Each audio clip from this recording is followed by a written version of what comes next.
অফিসের সামনে মানববন্ধনে উপস্থিত হয়েছি, যখন আমাদের ব্রিজ থেকে গেছে ওয়ালের সাথে।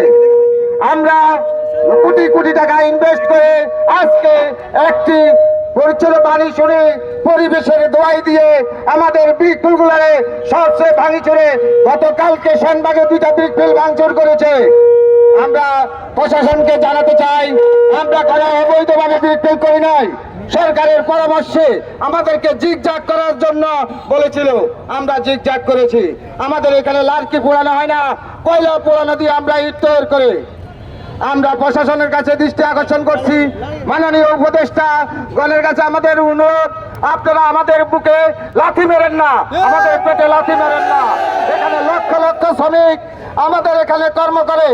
আমরা আজকে যদি আমাদের এই ব্রিজ ফেল ভেঙে দেন, এই অসহায় লোকদেরকে নিয়ে আমরা কোথায় দাঁড়াবো?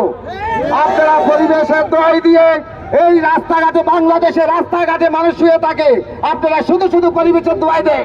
সারা পৃথিবীতে ব্রিজ ফেল চলতেছে, ইন্ডিয়াতে ব্রিজ ফেল চলতেছে, ভিয়েতনামে ব্রিজ ফেল চলতেছে। শুধু বাংলাদেশে অনেক কুচুক্তি মহল এই সরকারকে প্রভাবিত করে আমাদের মালিক পক্ষদেরকে হয়রানি করার জন্য, বিভিন্ন ভাবে টাকা পয়সা লেনদেনের জন্য আমাদের ব্রিজ ফেল ভাঙচুর করতেছে। আমি অবিলম্বে আমাদের এই ব্রিজ ফেল যেন না ভাঙে, আমি এই জেলা প্রশাসনের স্যারের কাছে অনুরোধ জানাবো, প্রশাসনের দৃষ্টি আকর্ষণ করছি, আমরা যেন অযথা হয়রানি না হই। এই বলে আমি শেষ করলাম। আসসালামু আলাইকুম। বক্তব্য রাখবেন আমাদের